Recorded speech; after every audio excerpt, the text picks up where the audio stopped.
वित्त मंत्री निर्मला सीतारमण ने आज संसद में केंद्रीय बजट 2023 पेश किया। ये केंद्रीय बजट 2024 में लोकसभा से पहले एनडीए सरकार के दूसरे कार्यकाल का आखिरी पूर्ण बजट होगा। पिछले 2 सालों की तरह इस साल का केंद्रीय बजट भी पेपरलेस पेश किया गया। फाइनेंस मिनिस्टर निर्मला सीतारमण ने मौजूदा बजट की 7 प्राथमिकताओं को सूचीबद्ध किया और कहा कि वे एक दूसरे के पूरक हैं और अमृतकाल के माध्यम से सरकार का मार्गदर्शन करने वाले सप्तऋषि के रूप में कार्य करेंगे।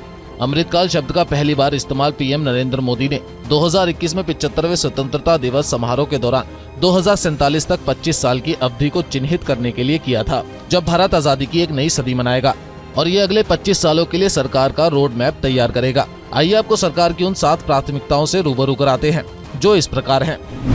समावेशी विकास यानी इंक्लूसिव डेवलपमेंट, अंतिम लक्ष्य तक पहुंचना, इंफ्रा और निवेश, क्षमता को उजागर करना, ग्रीन ग्रोथ, युवा और वित्तीय क्षेत्र, फाइनेंशियल सेक्टर।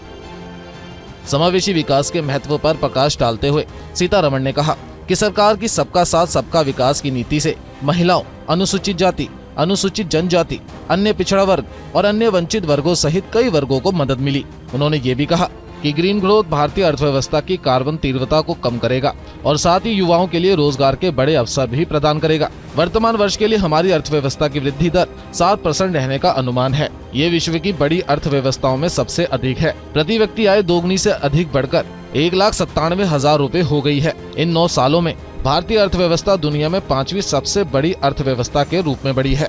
इससे पहले मंगलवार को सीतारमण ने लोकसभा में वित्त वर्ष 2022-2023 के लिए आर्थिक सर्वेक्षण पेश किया, जिसमें कहा गया कि कोविड-19 महामारी से भारत का आर्थिक सुधार पूरा हो गया है और आने वाले वित्तीय वर्ष 2023-24 में भारतीय अर्थव्यवस्था के 6 से 6.8% तक बढ़ने की उम्मीद है।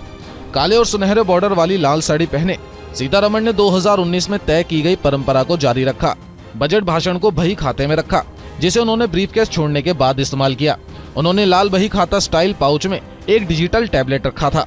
संसद का बजट सत्र मंगलवार को संयुक्त सत्र में राष्ट्रपति द्रौपदी मुर्मू के अभिभाषण के साथ शुरू हुआ, जहां उन्होंने पिछले साल देश के सर्वोच्च पद के लिए चुने जाने के बाद अपने पहले संबोधन के दौरान विभिन्न विषयों पर बात की। 2024 के अप्रैल मई में होने वाले अगले लोकसभा चुनाव के साथ 2023 का बजट मोदी सरकार के दूसरे कार्यकाल का आखिरी पूर्ण बजट होगा।